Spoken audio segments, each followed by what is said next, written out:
This is the Build Wealth Canada podcast, episode number 91.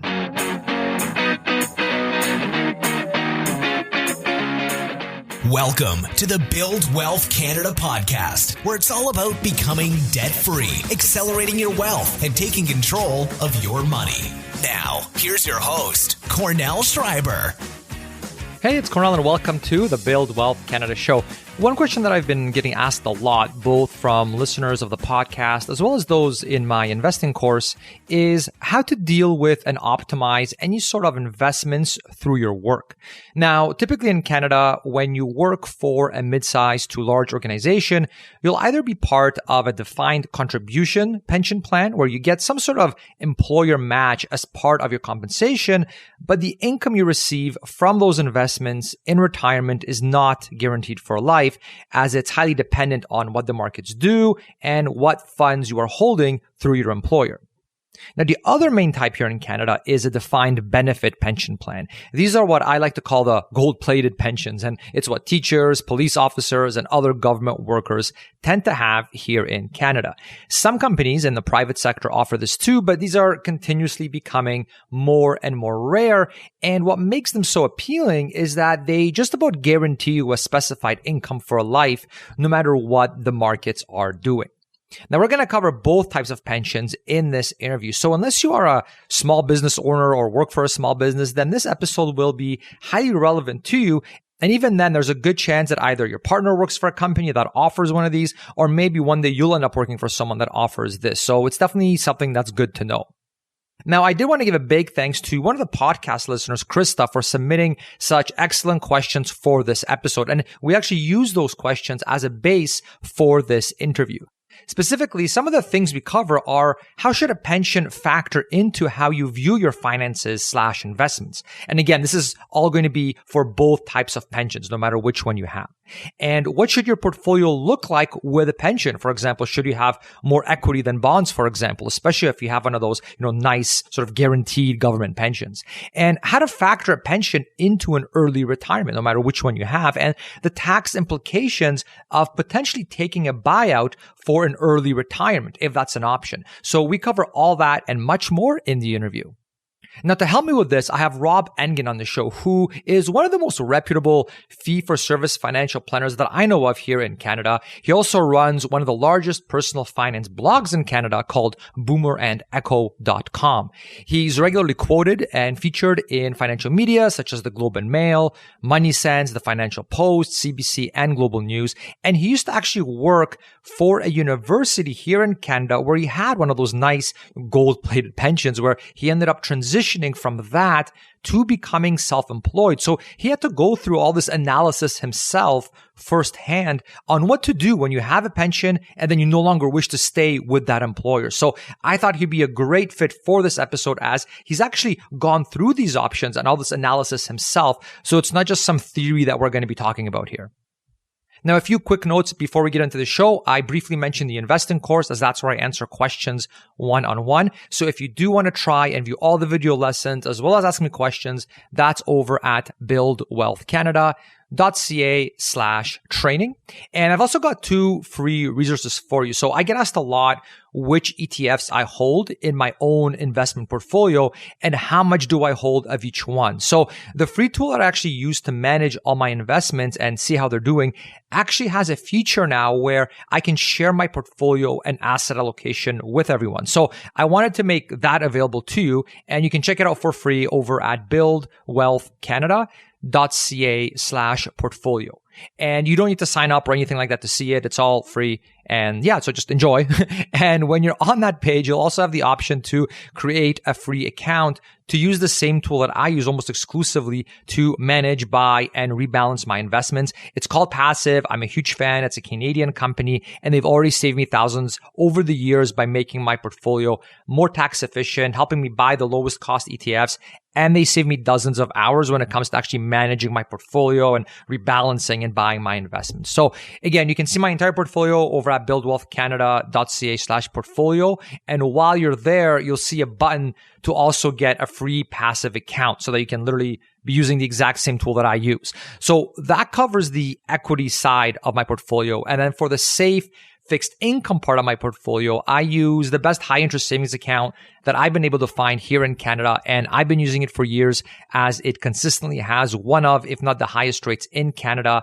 And with it, your money is also insured by the government. So it's really as safe as it gets in my books. So I use this account for our cash cushion, our emergency fund, and for our day-to-day spending account. They have free US dollar accounts too for us Canadians, as well as GICs if you're willing to lock in the money for an even higher interest rate. So the link to the account that I use for all of that is over at buildwealthcanada.ca/safe. That's buildwealthcanada.ca/safe. And now, full disclosure, both of those are affiliate links, but I've been using both of them for years, even before they became sponsors of the show.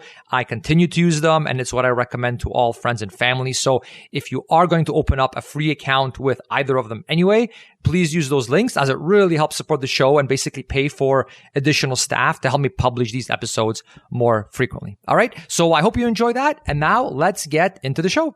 All right, Rob, welcome to the show. Thanks for having me back, Cornell. So to start things off, can you take us through what the main pension types are for Canadians and what are the key differences between them?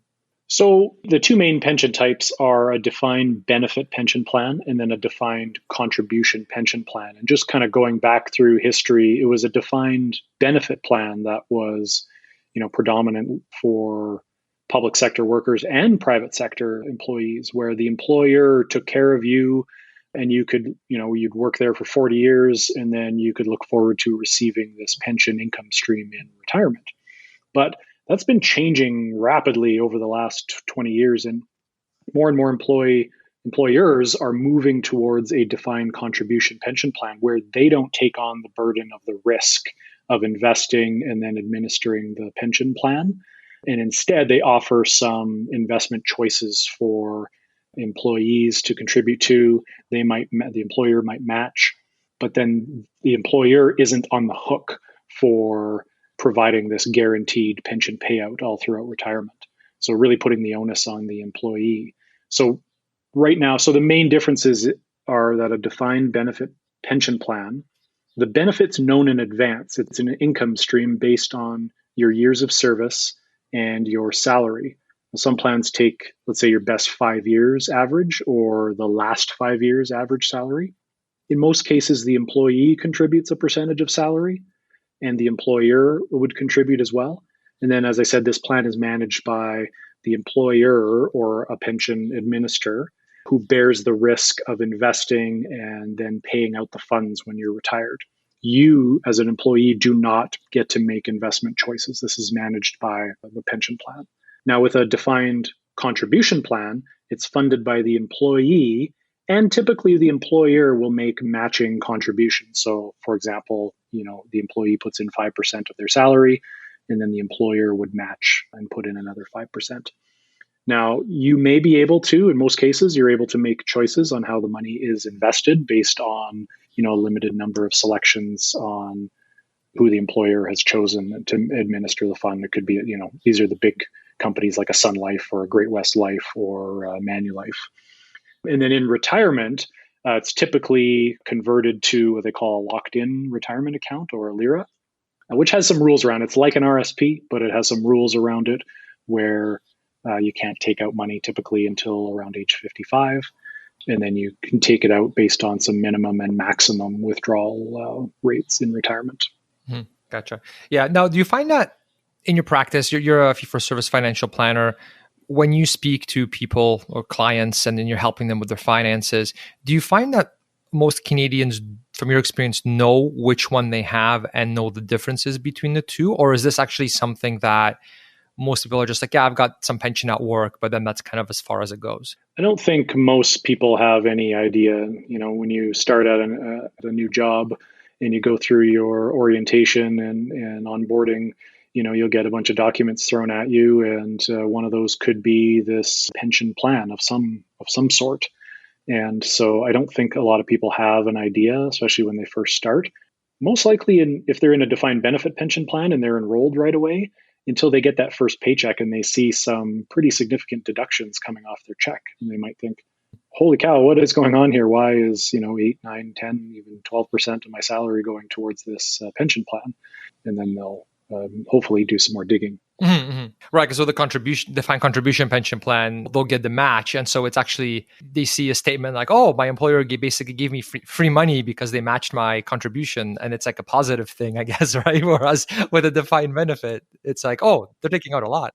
Yeah, typically with the defined benefit, you're automatically enrolled, like you're an employee and you are in this plan. That's because the plan administrator needs new employees. It needs employee contributions to help fund, the retirees' benefits. And so you're automatically enrolled in most cases. Whereas a defined contribution plan, you typically have to opt in.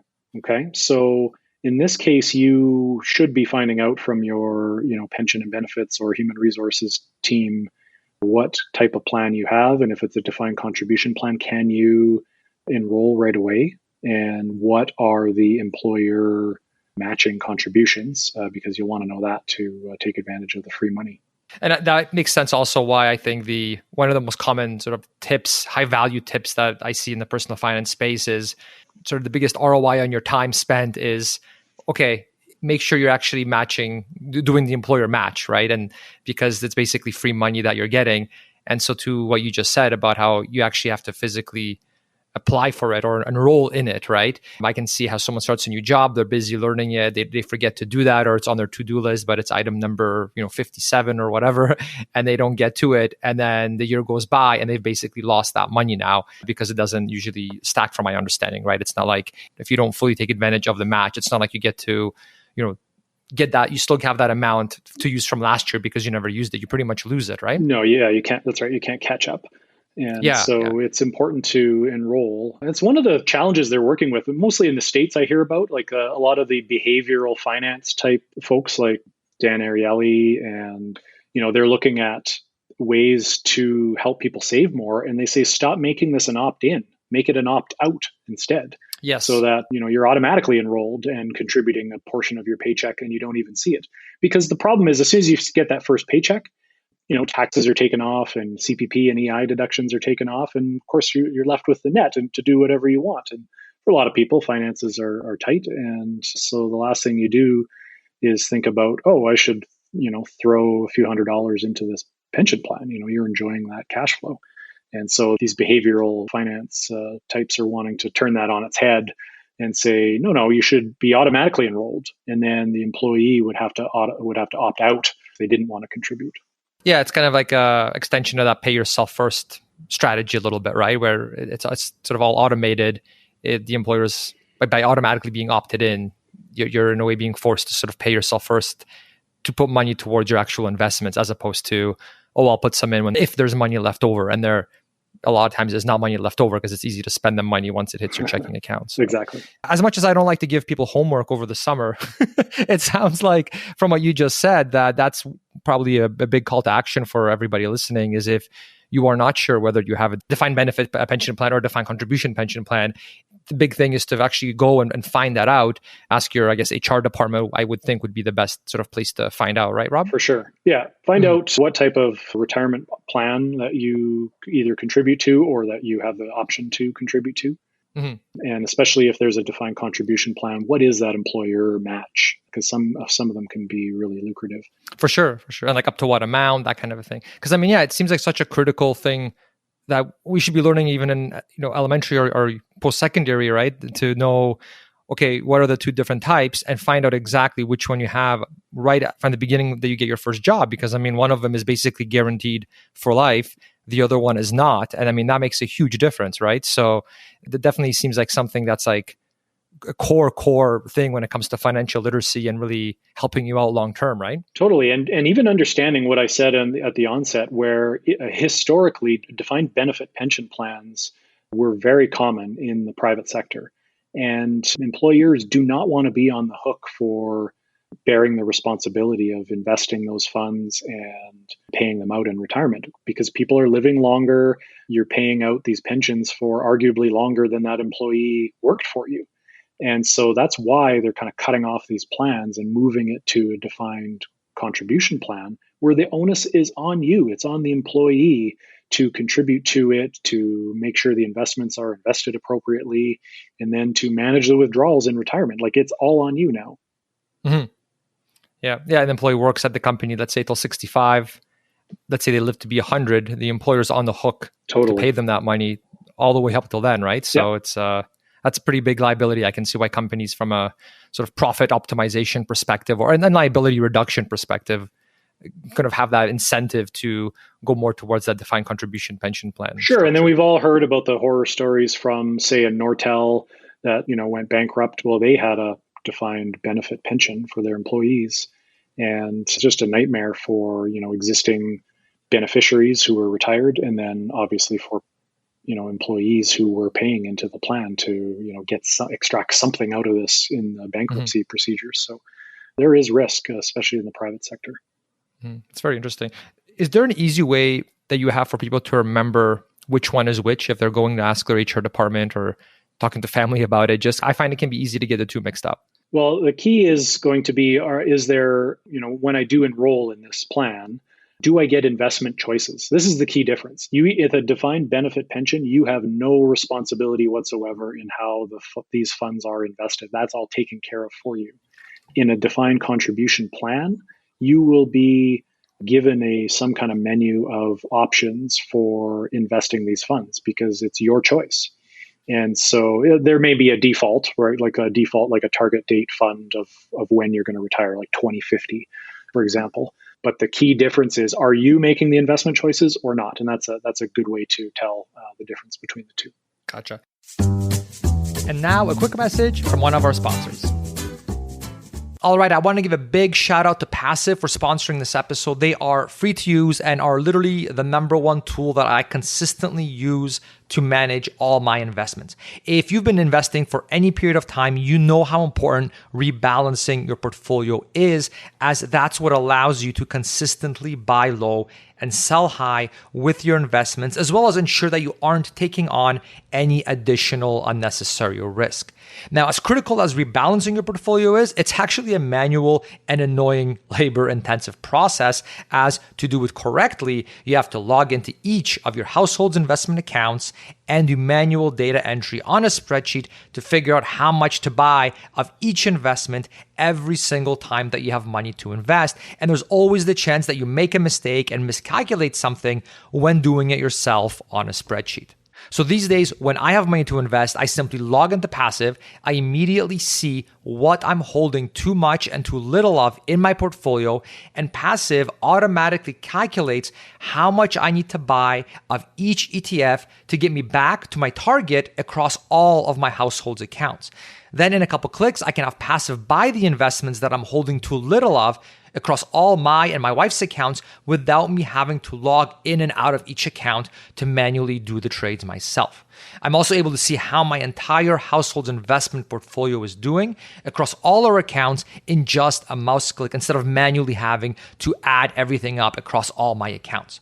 So they have a free account that you can use to try them out. And if you are a Questrade user like me, you also get their premium account for free. So it's a complete no-brainer. And I've personally been using them for years at this point. So I can definitely vouch for them, as they have literally become my number one favorite tool for managing my investments. They saved me many dozens of hours when I'm managing and optimizing my portfolio. So definitely check them out. They are a fantastic Canadian company, and you can get your free account by going to buildwealthcanada.ca/free. Again, that's buildwealthcanada.ca/free.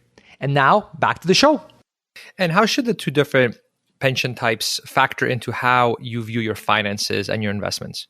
Well, because let's start with the defined benefit pension. So typically, let's think about this from a public sector. So you think about teachers and police, government workers. As you said, this is kind of that job, that lifer job that you could be in for 30, 40 years. And then pretty generous pension plans in retirement, like you could receive, let's say, around 60% of your final working year's salary in retirement. So in a lot of cases, your retirement is pretty much taken care of when you factor in, CPP and OAS on top of that. And so, that's why they're called gold-plated pension plans, because, your retirement's going to be, for the most part, looked after. Now, couple that in with the idea that a lot of teachers marry other teachers. And so I was just thinking that, yeah. So then you have this double kind of defined benefit pension. So you're not really obligated to do a lot of saving outside of that. And I think we'll talk about that later. But, so The challenge is that you can contribute a fair bit from your salary to this pension plan. Again, as I said, 8 to let's say 12% of your salary could be going towards these contributions, and so that reduces your paycheck, your cash flow during your working years. So I've had clients who are teachers or who are paying like pretty hefty contributions into their pension plan. Now they know their retirement is going to be taken care of, but they're feeling like a little stretched for cash flow during their working years. And that's pretty common, right? Just because so much of your paycheck is going towards this plan. It's just like if you were one of these you had a high savings rate, saving into an RSP on your own, you would, obviously have less take home pay to work with now. So the trade-off is your retirement's taken care of, but you're working on, let's say, 90% of your salary because it's being whisked away.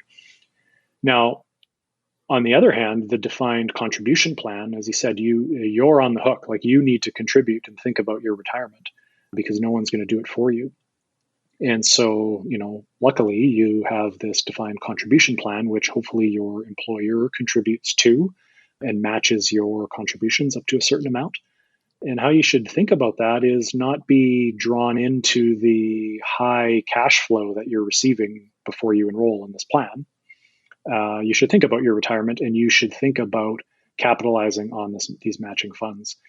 I'll even go out on a limb and say it's more important to contribute to a matching pension plan, a matching defined contribution pension plan, than it is to pay off high interest credit card debt. Like, it sounds like sacrosanct to say that, but a credit card at 19% interest, or this pension plan where you could get a 100% or even a 50% match. Just do the math on that return on that investment. So if you literally only had like $1,000 to be able to contribute to something, the defined contribution pension plan with an employer match should be at the top of your list. With the defined benefit pension plan, the guaranteed one, you mentioned that a range that you gave, I think, was it 8 to 12%, I think you said? Yeah. Does that mean people with those kinds of plans, they get to actually choose how much within a certain range, or not really? That's pretty much set by the employer. So it's set by the employer or the pension plan or the fund administrator. And again, kind of to my point about, you got to think back to all the beneficiaries right now who are receiving this pension plan. They have to the plan itself has to be able to be sustainable or solvent enough to continue paying out these benefits. And so what often happens, and this happened in my case when I worked in the public sector, is they increase the employees' contribution rates so that the plan can be sustainable for the long term and continue paying out, right? So you don't get to choose, take 5% or take 6%. Like, you are bound by whatever rules are defining this defined benefit pension plan. And so, as I said, to continue to fund these plans and pay out retirees and beneficiaries, who are living longer, and today's employees are paying higher and higher amounts, are getting deducted off their check. Interesting. So in your case, you're at a university. I'm thinking to like teachers, anybody that has a defined benefit pension plan. You're saying they're able to actually increase the amount that you now have to contribute, and you don't really get a say in that. Can they also decrease how much you get paid out in retirement? Let's say there's some hard times, things are looking pretty rough. We know what the bonds are generating these days, right? There's some stress coming from that area, right? So are they able to modify how much you actually get, or is that pretty much guaranteed, but they may have to force you to pay more for that right now? So that's the typical option. Is the last resort would be, of course, to cut benefits to retirees. But there are a couple of tools that are being used more and more today. One is, a lot of plans have are indexed to inflation. So let's say, for example, you were getting $4,000 a month. Well, the next year, that amount would be adjusted with whatever the CPI was. So it could go up by 1 or 2%. So a lot of plans now are saying, well, if we didn't have a good year with our investments, our COLA, or our cost of living adjustment, is going to be, we'll be able to modify that. So we won't give 100% CPI. We might only give 50%, or we might do zero. So they manage that with the benefits rather than like cutting your actual defined benefit plan or pension. Right. And then, of course, as I said, on the employee side, it's raising those contribution or increasing those contribution rates. Now, of course, that both of those examples, you can only go so far, right? You're not going to be able to attract workers if, 15-20% of your salary is going to get sucked into this pension to pay your current retirees. Right. Yeah. So there's a balancing act. Yeah. And that makes sense. I can see someone gets a lot less upset if they don't get an inflation adjustment than if they get a letter saying, "Hey, sorry, we got to pay you X $100 less this month because we did something where there all of a sudden isn't enough money. So sorry." Yeah. So that makes sense. So those are kind of two good levers, I suppose. Yeah, that they can kind of pull. So as long as they're kind of staying close, they should be okay. Yeah, that makes sense. Okay. Now, what should your investment portfolio look like depending on the type of pension that you have? Oh, so I get asked this a lot. And so for employees who have a defined benefit pension, you could really think about that like a bond. Okay. So if you're going to, I'll use the example of, $4,000 a month pension, so $48,000 a year. It's guaranteed in a lot of cases, adjusting for inflation, and paid for life. And so you could really look at that like another CPP or OAS, bigger one even, where you're receiving this fixed amount. And that will allow you to take more risk in your investment. I mean, you don't have to, but you could certainly think about your pension like a bond, and that would allow you to be more aggressive in your investing in your personal accounts. On the defined contribution side, again, this is your retirement. So you're on the hook for managing the risk and making sure it's appropriate for your kind of risk capacity and time horizon. And so you'll want to be able to choose. In many cases, as I think I mentioned, the target date fund, that's kind of a staple in the defined contribution plan world. So you'd buy like a BlackRock Life Path 2045, 2050, whenever your retirement date is. And then what happens with a target date fund is it'll automatically adjust based on your age. So it'll get less risky as you get closer to that retirement date. And you don't have to do anything, which is usually a good thing. So I imagine people that you've spoken to that have, let's say, these defined benefit pension plans, they're probably not, I guess annuities are probably off the table for them because why would they do that since they already have this secured guaranteed source of income, I suppose, right? Yeah, with a big defined benefit pension plus CPP plus OAS, you've got lots of fixed income that's paid for life and indexed to inflation in many cases. And so, annuitizing your other savings is, probably taking that a little too far. You're probably safe to go ahead and invest in a risk appropriate way. Whereas in the defined contribution plan, again, you're all on the hook. So you could contribute to this plan for many, many years, decades even, and end up with, you could have $1 million or, around that in your defined benefit or defined contribution plan. And so, thinking about annuitizing that as you get into retirement is probably not a bad idea. Have you ever looked into if it's actually a good deal, the defined benefit pension plan, versus if you were just to invest that money yourself in broadly diversified portfolio, index funds, that whole thing, because you compared it to a bond, right? And so I'm wondering okay, you're contributing this money, what returns are you actually getting? And I realize this can vary and all that, but I mean, is it actually a good deal?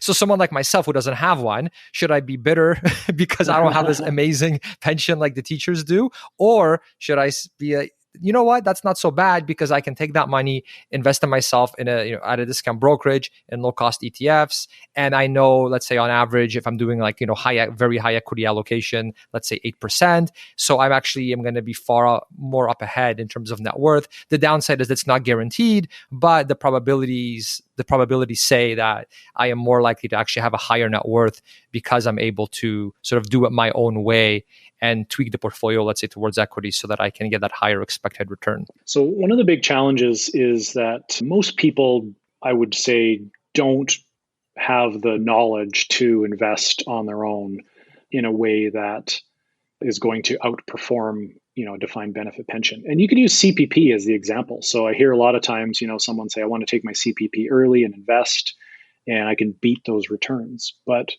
can you? I mean, there's lots of research that shows, deferring or delaying CPP until 70 you get an increase or enhanced benefit of 42%, which is closer to 50% when you factor in the inflation adjustment. And that's a guaranteed income stream paid for life and indexed to inflation. That's really valuable. So if your defined benefit pension plan, you could think of it like a bigger CPP even, and you'll receive a large amount in retirement, paid for life and potentially indexed to inflation. Like that is hard to beat from a personal investing standpoint. And so a lot of people could think, well, I could do better. But I would challenge that and say, can you? The defined contribution or defined benefit pensions, are they call them like those golden handcuffs, for lack of a better term. Like once you've been in the plan for, let's say, 15, 20 years, you're probably better off staying in that plan and receiving the pension payout. Because it could be worth, if you do a present value calculation of those future income streams, it could be worth $1 million, $1.5 million or more if you do that, assuming payments until, let's say, age 90, 95. So it's very lucrative. Have you ever seen any sort of numbers, like the numbers I hear oftentimes for like equity investing? We'll say, okay, 8%, let's say, right? If you're doing that, like just through low cost index funds, right? And obviously there's arguments on both sides. Some say it should be lower now, some say it should be higher, but like 8% is a kind of sort of a common one that I hear. Have you heard any numbers like that for defined benefit pension plans in Canada? If you were to look at it from that sort of angle, what sort of percent are you getting? Of course, you have to factor in that you're getting a guaranteed thing for life, right? Inflation adjusted, as opposed to if you're doing it yourself, there's zero guarantees. So obviously that's a huge, huge factor, like you've already said. But have you seen any percentages like that, just to give us sort of a frame of reference to know kind of what are we, like a teacher, what are they paying for that stability and that guarantee, right? I'm assuming there's no free lunch here. No, there isn't, and that's really common for when you mentioned earlier, like, should I be jealous of these teachers with these plans? But I think what a lot of people forget is that the employee is contributing. Like this is not a free plan in a lot of cases. Some private sector plans are, like the employer still contributes to it, and the employee may not have to. But for the most part, the employee is contributing, so it is not a freebie where you can say, "Oh, you're so lucky to have this defined benefit pension plan." Where the benefit is the forced savings. It's coming off your check regardless, right? So you are forced to live on, let's say, 90% of your salary because this is being contributed and then invested on your behalf. And then the payout, which is defined and guaranteed and paid for life. So it's hard to just make an apples to apples comparison to, could I invest that amount on my own and do better? Just because there's so many other variables. Like the pension plan itself is a pool of funds, getting contributions from current employees, investing that in an appropriate way so that they're getting growth for those current employees who are going to retire in 20 years, but also have some fixed income and cash so that they can pay out their existing beneficiaries. So it's a much different system, and it's hard to just say, oh, my pension plan administer only return 6% on that investment. Well, that's different than you getting your defined benefit pension income stream in retirement, which is based on your years of service and your salary, right? So it's very hard to compare the two. For sure. Yeah, it's like I'm trying to force an apples to apples comparison when really they look nothing alike. Well, there's some similarities, right? But very, very different, right? So that's a really good point. And also what you said as well about people saying, oh, well, I could probably just beat this if I did it myself. So why don't I just do that? There's also sort of that whole psychological piece as well, right? Because if you feel you can beat it, okay, well, there's also, you're assuming that you're never going to panic sell when we get another 2008 in the future, that you're going to be cool-headed this whole time, right? We're assuming here that you're not all of a sudden going to start speculating because you've gotten some confidence and you start buying, this and that cryptocurrency or this and that, or start buying into hedge funds or, things of that nature that end up underperforming, things of that nature, right? So there's sort of this whole other element, I think, too, of this thing is guaranteed and you think you can beat it. But like you said, are you sure you can? Because there's a lot of temptations and guarantees are very rare and very expensive to get. So if you got one. Plus, Cornell, you're getting the employer's contribution as well, right? So again, if I contributed 10% of my salary, my employer is kicking that amount in as well.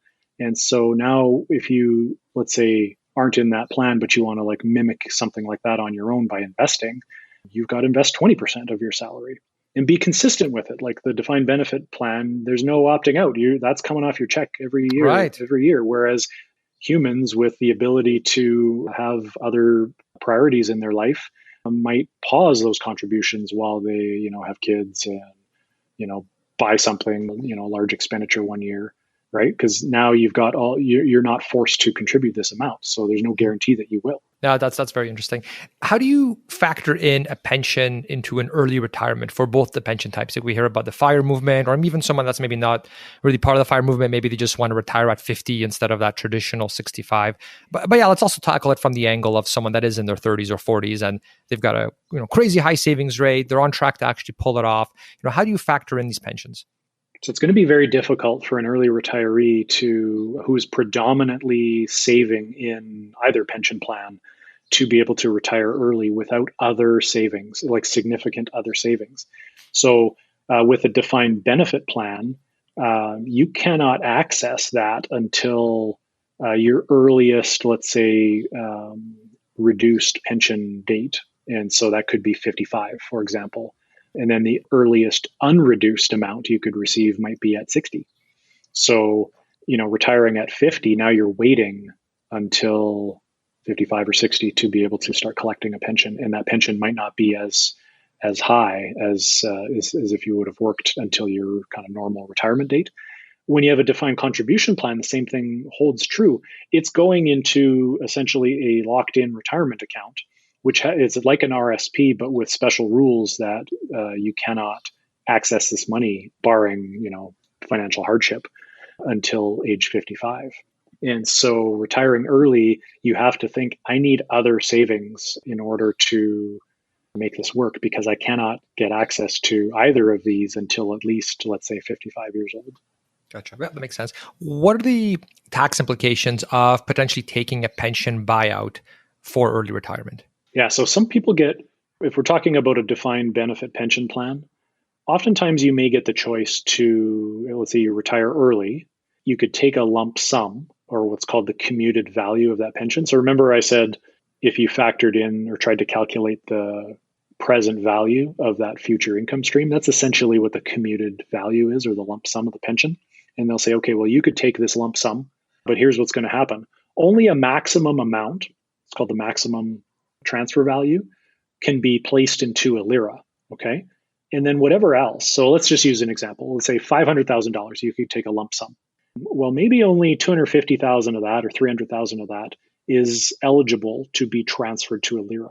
The rest of it is just going to be paid out to you in cash, a check, basically, and you'll be taxed fully on that, okay? So you have to remember that. It's not just like people's eyes widen when they see that they could get access to $500,000 or more and invest it on. So you could be bumped up into a really high bracket, eh? Totally.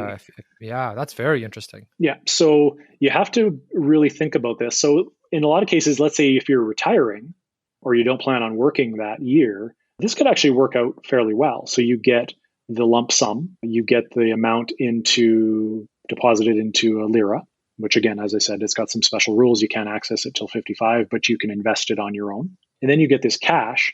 But if you don't have another job that you're going to get paid, let's say that that's at least manageable. It would be like getting a year's worth of salary, or more all up front. And so you can live off of that, let's say for a year or a little bit longer. So that could work out okay. But if you're leaving a job, you get the lump sum and you're going to another job that's going to pay you a regular salary, you could have really big tax implications on that, which will put you, in the highest tax rate in that year. So it's something to really consider. Hopefully you have a lot of RSP contribution room saved. Well, that's the thing. So you could, the lira amount is not dependent on your RSP contribution room. I should say, or be clear with that. It can just go in a lira regardless of if you have RSP room or not. And then when you deal with the cash, and a lot of times they'll just say, could we put, up to your limit into your RSP if you have room, and then we'll send you the rest in cash. And so if you have RSP room, that's a palatable option because it'll reduce the tax bite. I can see that being a really easy thing for someone to overlook, is like you said, they see that number, they get excited, right? They decide they want it. but then the tax implications can be so enormous, right? Right. Well, imagine if you don't have RSP room, you're leaving the job, but you're going to work somewhere else. And then you're going to receive a pretty big or sizable taxable lump sum. That could eat into a big chunk of that entire amount. And which of course is then not available to you like this, if you like staying in the plan and receiving a defined benefit pension for life would have been. Yeah, you end up jumping up in the brackets. You end up paying 40-something% tax right? On that. I mean, hard not to be bitter when you see this amount and then 42% gets taken out, right? Yes, exactly. Or whatever that percentage is now. But yeah, in the 40s for like one of the higher brackets. So that's very interesting. Hey there, just a really quick intermission to ask if you could please leave a review on Spotify or Apple Podcasts if you're enjoying this episode and are using one of those as your podcast player. It really helps other Canadians discover the show, and it makes it much easier for me to get top-notch guests on the show for you. So if you're a Spotify user, you just have to select the show in Spotify and scroll all the way to the top, and there you'll see a button where you can give the show a star rating. It literally takes seconds and it helps an absolute ton. So thank you so much for supporting the show in that way. And now back to the show. So Rob, you had a defined benefit pension when you worked at the university before you became self-employed as a fee-for-service financial planner. Can you take us through how you decided between keeping the pension versus receiving the buyout? Like you already said, you're getting this guaranteed pension, right? I mean, that's a really valuable, rare thing this day and age. But I believe you actually decided to get the buyout as well, right? I did. And so I actually went opposite of what I originally thought. So I'm a big believer in having defined benefit pension income, having delaying CPP to increase that amount, because having this paid for life guaranteed index to inflation pension is a fantastic thing in retirement. But why did I go the other way? There was a few reasons. One, I was only in the plan for 10 years. So I was only going to be getting around $12,000 to $14,000 in retirement, and my earliest kind of retirement age would have been 60. So, and I did this at 40. So I'd be waiting 20 years to collect about $12,000 to $14,000. So essentially like another CPP, like another kind of max CPP, which is great, but it's not $30,000 or $40,000. Another factor was that interest rates had come down. And that actually drives up the amount or the commuted value of your pension. So when I was expecting to see around like $150,000 or $180,000, it was closer to $250,000. So that one again got kind of my eyes got a little bigger to that I could take that amount. And then 3, I was leaving to become self-employed. I already had a corporation set up. And what I could do with that excess amount, that excess cash that I received, is just not pay myself from the corporation. So anything I earned that year as a planner and through blogging and freelance writing, I would just leave in the corporation and live off of the cash buyout that I received. So that was a big plus. And then the final one is that the pension plan itself was only 57% solvent. Okay, so you read through your pension statement and you got to go get really into the weeds to see what's happening here. But the plan itself was on shaky ground. And so I was already on the receiving end as an employee, paying more and more of my salary into this plan. And if you think about a university, think about people retiring at like 55 years old, being in the plan for being a beneficiary in retirement for 35, 40 years, even longer than they potentially work there. So the plan was in trouble itself, and I wasn't about to wait 20 years to then find out that it wasn't going to be as good as I had anticipated. So for those reasons, and then the final reason was I was confident in my investing ability. I have a long time horizon. I have other savings. This wasn't my only, my hopes and dreams and retirement plans was hinged on this amount. No, I had, a fully funded RSP, TFSA, and plan to continue saving. So for that reason, I chose the lump sum, and it's worked out that way. I set it up at TD Direct. I invested in Vanguard's VEQT, like I do with my other funds, and took the rest of the cash, lived on that for a year, and now here we are. And like you said before, they could have modified, in theory, the amount that you receive as well, right? So I guess you could have waited those decades, and then sometime from when you left your job to when you get it, you get a letter saying you're actually going to get less now because the plan's in trouble Like, right? That's a possibility, I suppose, right? Yeah, there's no guarantees in life, and that even though this was essentially backed by the Alberta government, 20 years is a long time. And even if the modifications were simply, we're not doing cost of living adjustments anymore, well, that's a hit to my retirement income because it would just stay that 12,000 or 14,000 or whatever it was for 30, 40 years. So, I wasn't about to take that risk. Now, this would be a very different choice. It's not saying I'm pro take the commuted value. If I was a lot closer to retirement, if I was 50 at 20 years in the plan, was dealing with $500,000 or more instead of 200, that would have been a very different decision. I would have loved to have that extra kind of guaranteed pension income, even with a bit of a threat of potentially losing cost of living and whatnot.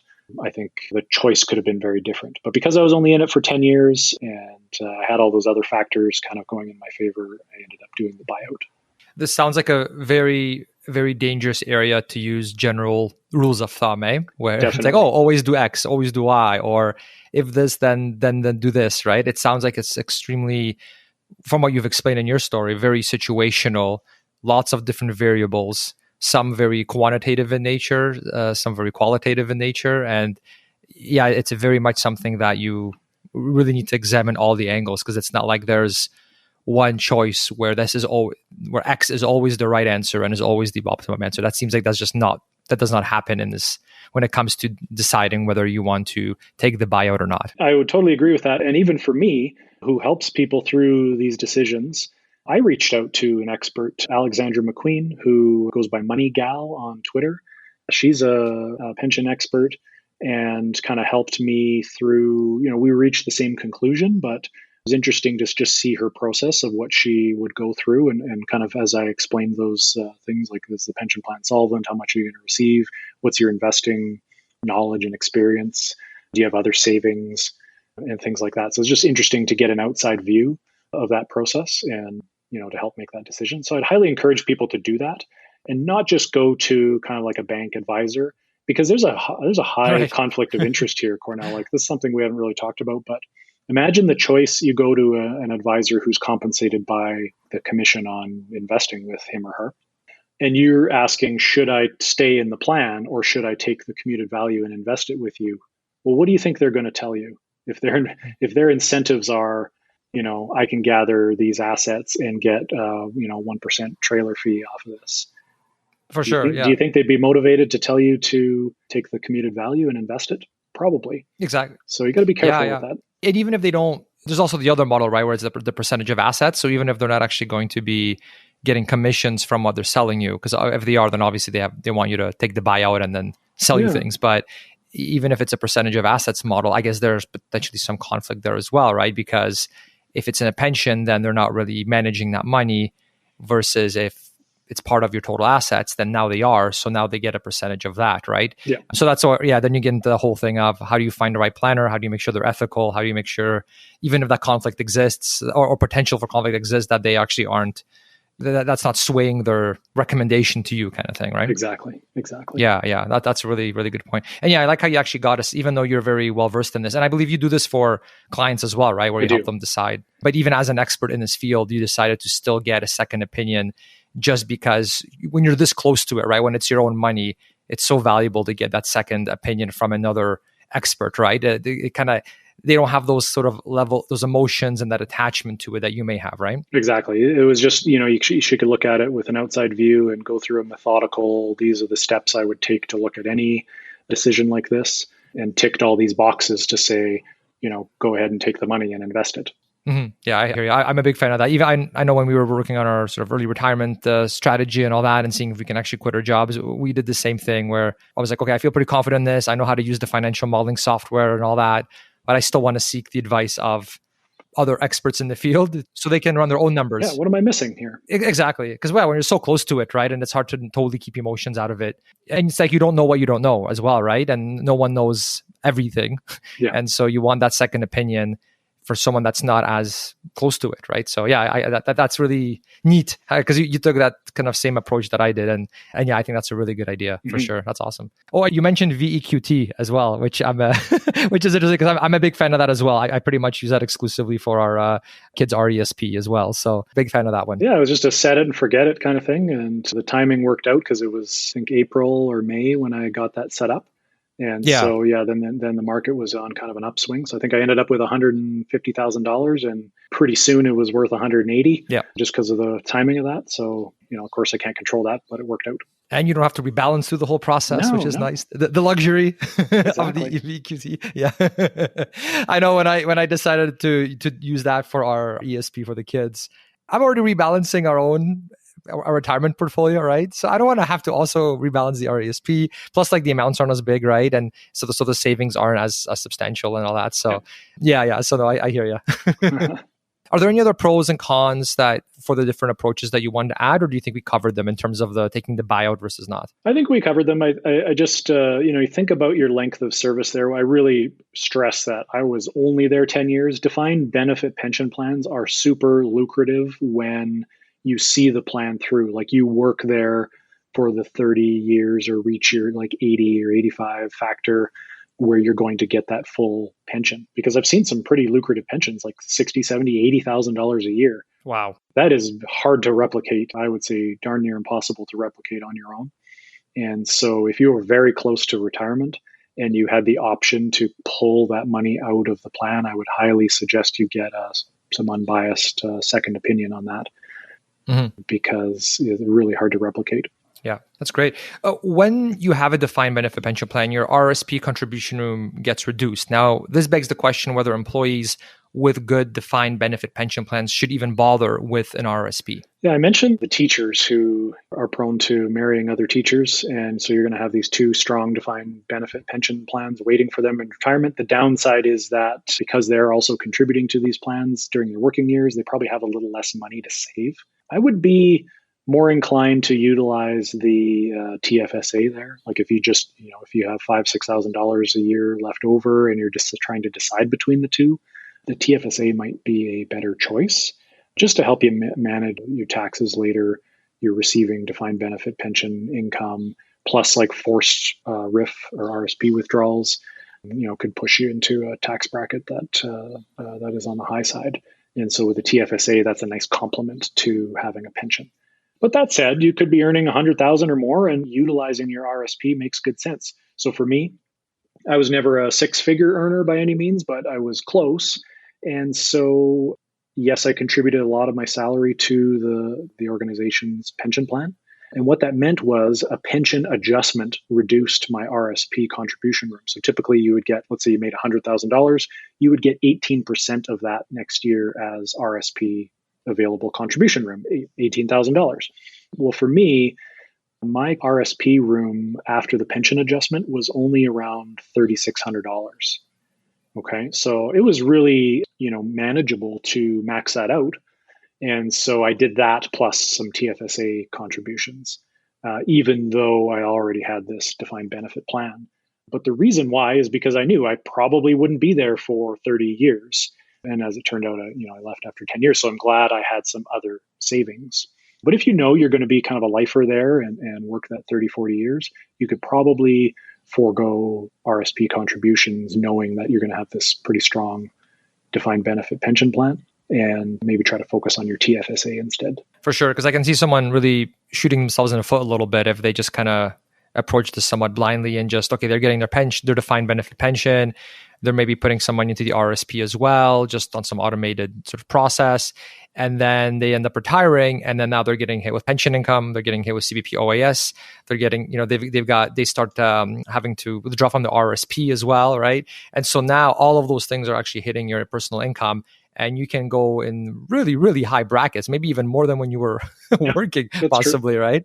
So yeah, definitely one thing just for the listeners, when I interview different experts, a very common sort of best practice that I would say I hear from them, and then something I do myself as well, is to make sure that you are actually also diversified in terms of the accounts that you have, right? So don't just plow all your money into the RRSP. I mean, the whole RRSP TFSA debate, there's a way to optimize that for sure. So that's like a whole nother topic altogether.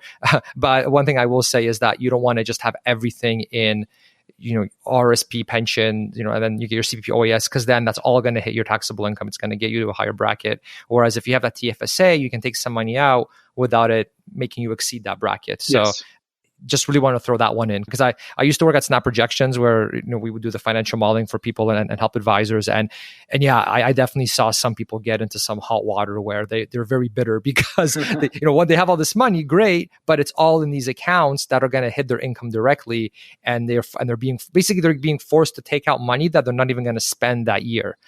Which is a position you don't want to be in, right? Where you're taking this money out, putting in a higher tax bracket, but you don't even want the money yet. You want it 5 years from now, but too bad, because that's the rules, right? Yeah. And so you really want to plan this out.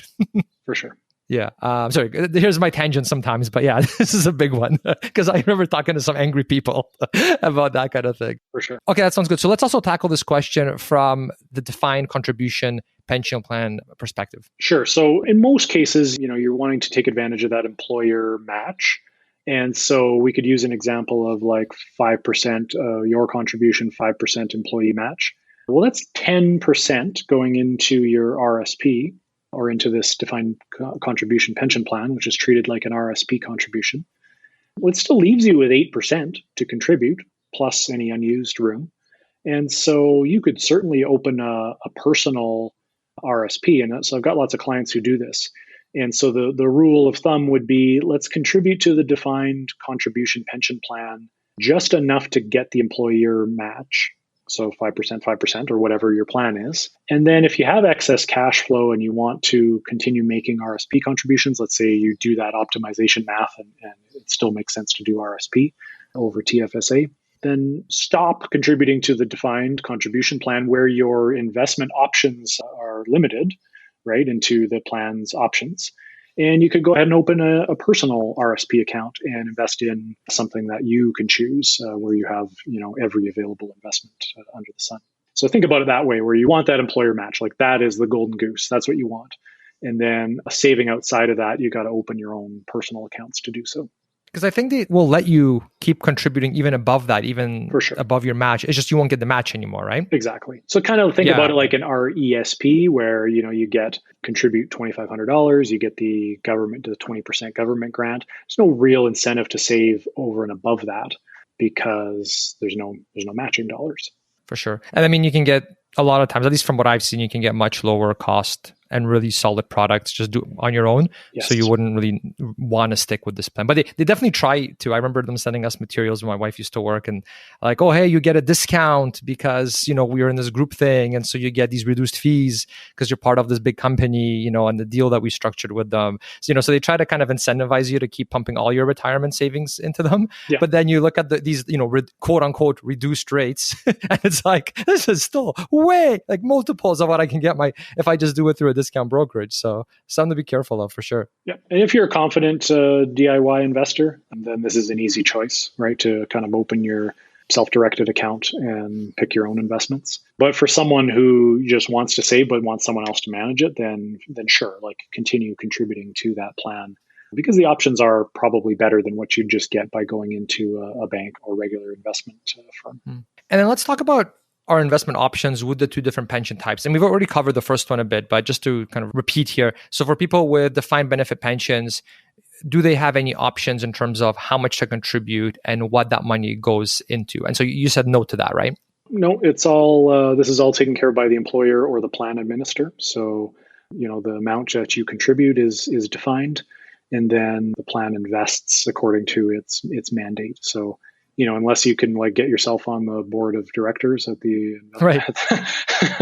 or some kind of employee advocacy group to talk about this. And I've seen that before, like employees who are pretty savvy about this have, encouraged or tried to, help guide these investments, but that's pretty rare on the defined benefit side. It's more common. Yeah, it's almost like you have to put in like a lobbying effort, yeah, right. I guess, right? Yeah. It got me thinking this question because especially these days, right? We see ESG investing has become pretty popular, right? So people that want to invest in companies that are environmentally friendly, socially conscious companies, that kind of a thing, right? Or they want to invest more aggressively because they feel they can handle the fluctuations, or maybe they want to be more conservative, right? But it sounds like with a defined benefit, you don't get to choose any of that, like you said, unless you want to be on the board or start lobbying, I guess, right? And I think lobbying maybe would be more beneficial on the ESG side. Right. Where, maybe you find out that the plan is investing in something unsavory that you don't like, and you and a bunch of employees kind of get together and say, hey, we don't like this. And we've seen this with like CPP investments divested themselves of prisons in the United States and things like that, right? Where, if something's really blatant, I think you'd have more luck, doing some advocacy that way. But getting them to change their investment mandate is probably not going to happen. Yeah, that's a good point. Yeah, you're right, because a lot of these defined benefit pension plans, a lot of them are government, right? And so they want to be sort of this positive force and serve the people, that kind of a thing. And so if they're investing in things that are seen as not socially conscious, right? Then I could see you having a strong versus you guys should do more equity right. to get more. They're kind of like, I don't think so. Right. Yeah, that makes sense. So for defined contribution pensions, in that one, you definitely do have to pick what the money goes into. But it can be overwhelming analyzing and choosing from the different investment options offered by the company that your employer has selected. I know when my wife was at her job back in the day, they just hand her like a sheet, right, of these tickers and fund names, and it's like, there you go, off to the races, right? And she wasn't trained in that. I wasn't trained in that at the time either. And this is the kind of, they just kind of assume that you're able to to pick these things strategically and how to do these things. So when you speak to a client that is really struggling with this, because I really think it's a lot of information overload for people, and maybe that's why not everyone's or one of the reasons not everyone's contributing and getting that full employer match, because they're just like, I'll put this on my to-do list because I got to figure out what I'm going to invest in first, and then it's easy to procrastinate on that. So is there a certain process or approach that you suggest to your clients to help them decide on what investments to pick when they are limited in their selection because this is part of their employer plan? Well, typically I'll ask to see that menu of options, and you're right, it could be overwhelming. Like some are, one page and some could be 5 pages, all with different individual funds looking at, different countries and sectors and whatnot. So for the most part, what you're after is that match, right? Like that trumps everything, is getting that match. Yes. And then of course you need to put your funds to work. So in a lot of cases, they'll default you into, as I said, a target date fund matching closely with your retirement date or your normal retirement date. And I think that's good enough. Like if you're just talking about you want to invest, you want to get that employer match, and you're in a target date fund that's going to automatically rebalance, that's less decision making that you need to make. And in a lot of cases, it's like these BlackRock LifePath funds, which are excellent and they're low cost. But if you're like auto enrolled into something ridiculous or expensive or whatever, then it could be worth going and looking, do you have access to some index funds, and just try to make your own balanced portfolio. So whether that's they have a global balanced index fund, or you have to kind of construct your own with a Canadian index, a US index, an international, and then a bond. Just try to think about making it as simple as possible, because the goal is really to contribute, to get the employer match. And then third would be, try to keep your fees down and keep things simple. Sounds good. No, that's great. So yeah, I've gotten this question a lot by students of the investing course that I run. And so what I did is I came up with a process that I thought I'd share with you, Rob, and to all the listeners. And I thought maybe if you want to jump in, if you have anything to add, or if you disagree with anything, and then that way I find listeners have sort of a nice step-by-step process using both of our brains that they can use. Would that be all right? Yeah, absolutely. Okay. So basically I have a 5 sort of step process. Like this is how I would do it if we were still working at and getting a defined contribution, had access to a defined contribution pension plan. So step 1, and some of this overlaps with what you've already said. So step 1, check if there are any passive broad market index funds available, because some on that list will be active probably, where they get a lot higher fees and they say they can beat the market even though they probably can't, that kind of thing. So that was kind of my number 1, is just check if there are any passive broad market index funds available. And if you don't know how to do that, because there's 5 pages of tickers and it's overwhelming, which is totally normal, then I would say talk to your HR. If you don't have a contact yet at that investment company, talk to your HR person who should be able to direct you to someone that actually knows these investments at that company, and they should be able to tell you which ones are passive versus which ones are not. And you can also Google it and do your own research, but that's what I would do first of all. Did you have anything to add there, Rob? Or what are your thoughts on that as the first step? No, I think that makes sense. Some of the key giveaways or hints in there would be the fund will have index in it if it's an index fund. And so just, if you just blindly have no knowledge whatsoever, this menu of options, look for ones that actually say the word index. That's right, yeah. And I guess you could also avoid if you see things like tactical something or whatever. Yeah. Ones to avoid. Yeah. High growth or Okay, so step 2 that I have is from those finalists in step 1. So you've got this sort of short list now a little bit. The next one is, are they tracking a well-established and respected index, not some sub-segment? So and my main point here is that there's already hundreds of indexes out there. There may even be thousands for all I know. There's a lot, basically. Yep. So just because something says that they're following an index, that doesn't mean that it's that you want that index, right? Because it could be complete garbage. And so you want to make sure that you're doing broad market that the index that you're following represents the broad market and that it's a respected one. So for example, in Canada, there's the S&P TSX. In the US, there's the CRSP US Total Market Index. That's the one that Vanguard uses. So if you ever want to look that up, it's CRSP and then space US Total Market Index. And then there's the S&P Total Market Index, and that's the one that iShares uses. So, make sure that it's actually legit, for lack of a better word, index, something that's respected, that actually is used by investors that know what they're doing, not some sort of off-the-cuff thing that they created because, we created this index, which is going to beat the general market. And it's probably, not. So something to keep in mind. Do you have anything to add to that one, Rob? No, I think that makes sense. And even when you're having trouble comparing, I typically go with the broadest, right? So one example is one tracking the entire Canadian market, which could be like 200 stocks versus just the TSX 60. That's right. Yes. So bigger, broader, usually the better. That's a great point, yeah. And we see the same sort of thing in the US, right? Yep. Where some people might see an S&P 500 index on there. Yep. And then it's like, well, do I want the S&P 500 or do I want the US total market index? Yep. And so typically, again, I don't know if you'd like a disclaimer here, we're not telling you to buy what to buy or whatever, but generally, if you're doing the broad market index investing, right, you're just trying to get the returns of the market. Yes. You would side with the total market index, like the US total market index, as opposed to the S&P 500, which is an index. It's a well-respected index. It's a nice index, but it's not the total sort of market of the US, right? It's like a sub. You're missing the mid cap and small cap stocks. Exactly. Yeah. And I know Ben Felix from PWL, he's done some of his content talked about how it's actually like established by committee. So it's not like they're just looking at like market cap, they're looking at other things. Yes. And so it makes it actually, it's not as sort of passive as I think people perceive the S&P 500 to be. I mean, it's a good index. Obviously it's done extraordinarily well over the last 12 years. Sure. But if you want the total market, mid cap, small cap, then. Definitely. I'm not bashing it. It's more, just to know that S&P 500 is not the same as US total market index. And like, I guess if we're like a purist passive index ETF investor, then you would go with the US total market index, not the S&P 500. Okay, then moving on to number 3, I would say watch out for the sales pitch, because when you're talking to that person, they might have a financial incentive to basically say, hey, why would you take the US total market index when you can take our mutual fund here, which is obviously going to beat the market and it's going to do amazing things, yada, yada, yada, right? So watch out for that, because companies don't make nearly as much money on these sort of passive index investments as they do on these actively traded funds. Right. Yeah, I think that's fair. Okay. And then 4 was fees, which you've already mentioned. Obviously, look at fees. So if you see a really good Canadian market one and a good US one, and one, like the US one, let's say, has way, way, way higher fees than the Canadian one, okay, then maybe you get swayed sort of to that one. But that kind of leads into point number 5, which was make sure to factor in your work pension portfolio allocation to the rest of your private portfolio. Right. So just what do I mean by that? Because that kind of sounds like a mouthful now that I read it out loud.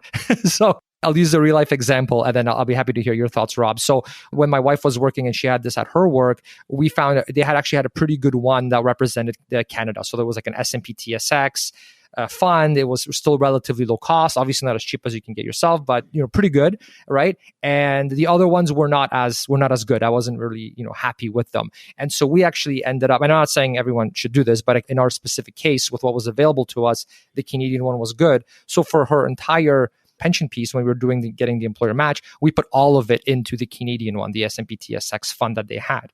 And that's fine, but that was not our entire portfolio. So we also had our discount brokerage account. And in there, we held, the US and the international and everything else.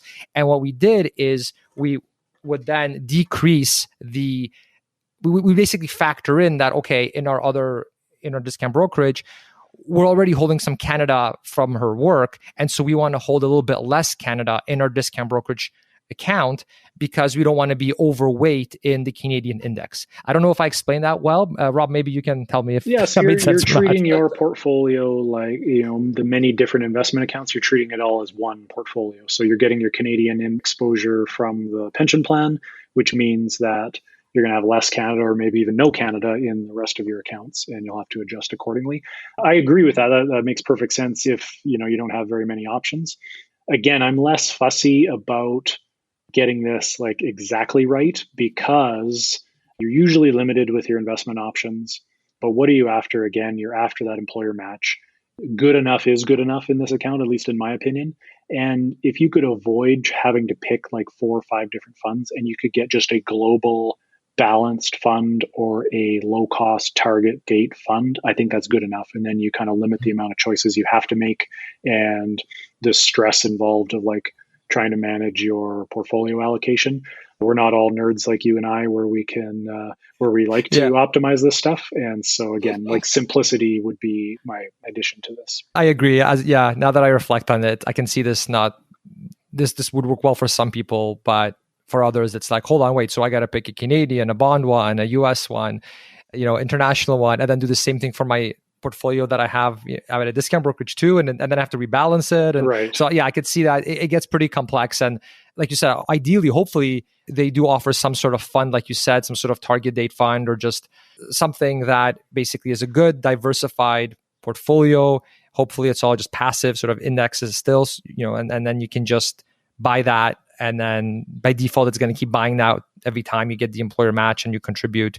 And then you're basically done. And you don't have to start fiddling with, Like in my case, right, we had to then rebalance our portfolio, use my spreadsheets, yada, yada, to actually make sure that we're not overweighting Canada in our other portfolio, right? So that's a good point. I like your simplicity thing because I think, I would say the majority of people, the simplicity thing would win for sure. And then there's like the people that are like me who just geek out on spreadsheets that can, fine tune it a little bit. But I mean, the benefit is not so enormous that it's worth like sinking ridiculous amounts of time into, right? Absolutely. Because like you said, it's really all about the employer match. That's the real reason you're doing it. So. Okay, great. Well, thanks for your input on that. I just thought it'd be good to have a process, right? Because I can see it being very overwhelming. And I just think it's kind of strange how we're handed these sheets when we start jobs, and it's like, go be a picker now. That's right. Go be a fund picker. It's like, So anyways, all right, moving on. Second last question here. So can you take us through some of the common mistakes that you see people do with the 2 different pension types? Is there anything that comes to mind or from the clients that you work in or that you've seen? So one interesting one with the defined contribution plan, and it kind of speaks to what we've talked about, is if you're woke to the idea of high fee funds, you might look at the menu of options presented before you in your defined contribution plan and think, ew, I don't want to invest in any of these because all I see is, high fee mutual funds. And I would encourage you to reconsider that. And again, you're after the match, which could be up to a 50 to 100% return on your contributions. And then the next step would be to look into the ability to transfer out into your personal RSP. Is that so? In a lot of cases where you have like a group RSP plan where the employer is contributing, they might allow you to transfer funds out once a year or once every 2 years for free. So you can get the match, invest in whatever the lousy mutual funds are, and then move your funds over to your own kind of self-directed portfolio. So don't just get discouraged by kind of a poor menu of options. And I will just say they're getting better. Like the menu of options are getting much better and much lower cost, especially if the organization is quite large. But don't get discouraged because the match in almost all cases outweighs any of even if you're paying high fees. So that's one on the defined contribution side. On the defined benefit side, I think I mentioned this, but just don't, if you've got a strong pension plan, you're going to kind of be there for the bulk of your career. don't get discouraged by money being a little bit tighter, like not being able to save even more outside of your defined benefit pension. That's going to provide the bulk of your retirement income. And so in many cases, it takes the pressure off having to save an additional 10% of your salary just because the pension plan is so strong. So just don't get discouraged that, you can't save outside of that plan. If you can, as I said, fill up that TFSA, but don't feel like, you must max out whatever RSP room you have, plus TFSA, plus save outside of that, plus pay down your mortgage fast. Like in a lot of cases, the defined benefit pension plan is going to be making up the bulk of your retirement income. And so you can consider your retirement, for the most part covered. That's a good point. Yeah, if someone doesn't have that plan and they're pumping so much money, let's say, into paying off their mortgage, let's say, and then you're a teacher saying like, well, we don't have enough money to pay off the mortgage even quicker like this other person, right? Yep. It's like, okay, yes, true, but you're actually putting it into your pension and you're going to have basically income for life essentially, right? So definitely don't do the whole comparison to the Joneses necessarily, right? Because you're in a different situation. Yeah, exactly. Yeah. One thing too, Rob, that kind of jotted my memory as you were talking about the defined contribution pension plans and about people kind of getting into them and then maybe being able to switch out or at least a portion of it. When you leave that job, you are able to then take that and move it into, let's say, your own discount brokerage. I know that's what we did. And I remember they actually had some of, if not the best salespeople I've ever spoken to. It was really, really impressive. Yeah. and I knew what they were trying to do, so I didn't fall for it.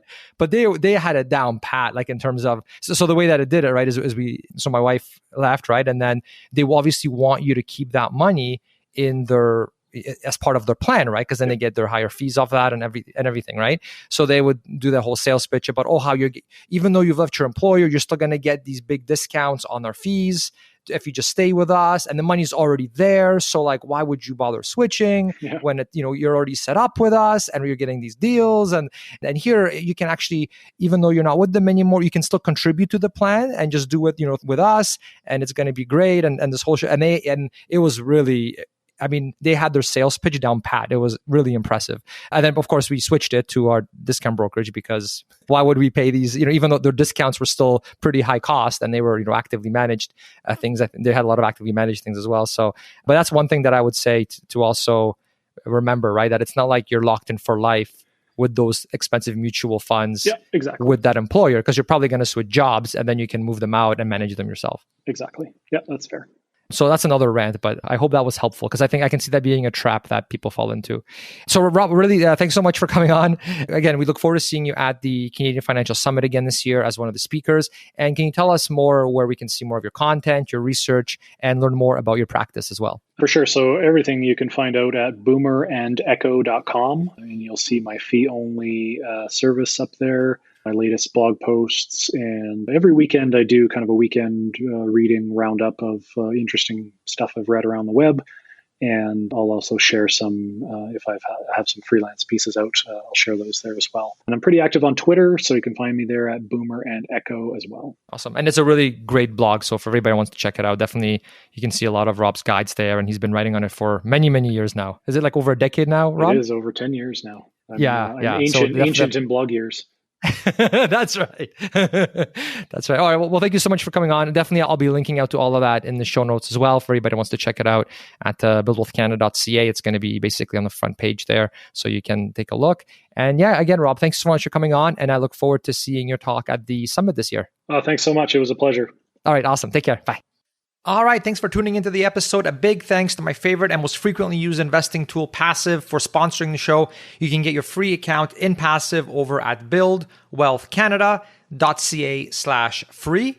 And you can see my portfolio and what ETFs I buy within Passive over at buildwealthcanada.ca/portfolio. Passive is literally the number one tool that I consistently use to manage all my investments, as it lets me immediately see what I'm holding too much and too little of in my portfolio, and it automatically calculates how much I need to buy of each ETF to get me back to my target asset allocation across all my household's accounts. Then, if I want, in a couple clicks, I can have Passive buy the investments that I'm holding too little of across all of my and my wife's accounts without me having to log in and out of each account manually to do the trades myself. My other favorite feature is to be able to see the performance of my entire household investment portfolio across all our accounts in just a mouse click, instead of manually having to add everything up across all my accounts just to see how we're doing. They have a free account that you can use to try them out. And if you are a Questrade user like me, you can also get their premium account for free. So it's a complete no-brainer. And I've personally been using them for years at this point. So I can definitely vouch for them, as they have literally become my number one favorite tool for managing my investments, as they've saved me dozens of hours when managing and optimizing my portfolio. So definitely check them out. They are a fantastic Canadian company, and you can get your free account by going over to buildwealthcanada.ca/free. Again, that's buildwealthcanada.ca/free. Thanks so much for tuning in for this episode, and see you next time. Bye. Thanks for listening to the Build Wealth Canada podcast at www.buildwealthcanada.ca.